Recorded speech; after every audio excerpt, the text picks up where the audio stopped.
Congressman Matt Gaetz finds a recording of Adam Schiff asking the Russians for dirt on President Trump.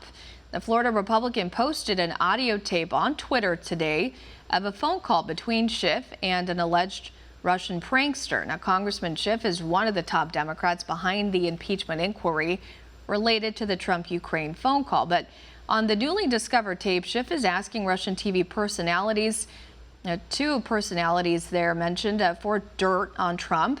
Gaetz says this serves as evidence of Schiff's hypocrisy and a double standard.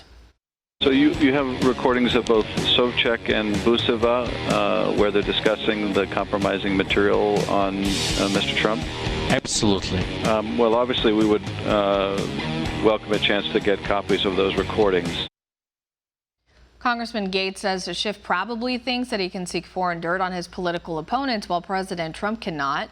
In the meantime, as House Democrats continue to press for an impeachment, Florida Congressman Matt Gaetz is telling One America's John Hines the difference between impeachment reality and impeachment fake news. In this exclusive interview, take a look.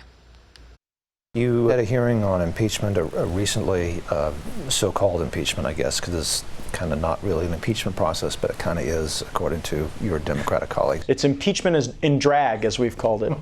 And as I understand it, that to actually have an impeachment, you have to pass legislation on the floor. That's correct? Yes. In every other circumstance where an impeachment inquiry has begun, the full House takes a vote to instruct the Judiciary Committee on an impeachment inquiry. They don't want to do that because? They don't have the votes, John. There are not 218 votes on the floor of the United States House of Representatives to start an impeachment inquiry today. And so because Democrats don't want to stand on one side or the other and take a vote, you now have a circumstance where the Judiciary Committee has functionally gone rogue.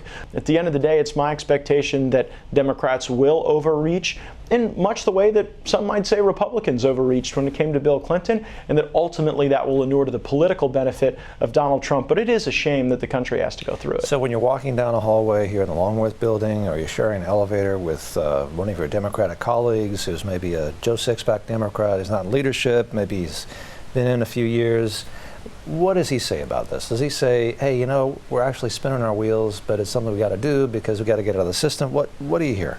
Well, I mean, in private conversations, Democrats, some seem to acknowledge that the prospects for an impeachment are deader than a Joe Biden political rally. But they are increasingly speaking out publicly and boisterously. We heard Jared Huffman, a rather moderate Democrat from New Jersey, come out and say, hey, look, you know, it looks like we're not getting anything done, or we're not putting the American people first. We're just putting our own political sense of advantage first.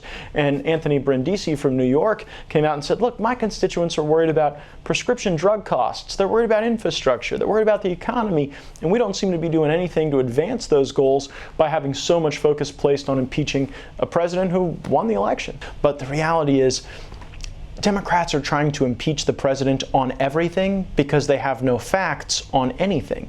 You know, if there was some silver bullet, that's what you'd be hearing over and over again. Final question. Offer a prediction. Does the president win Florida?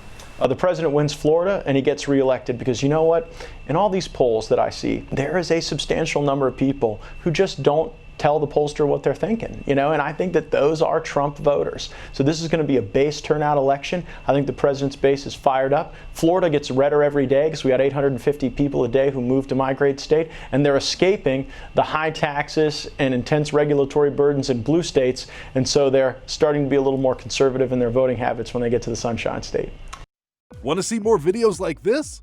Click on the link below and subscribe to One American News on YouTube, and call your cable provider and kindly demand that One American News is added to your lineup. Call and subscribe today.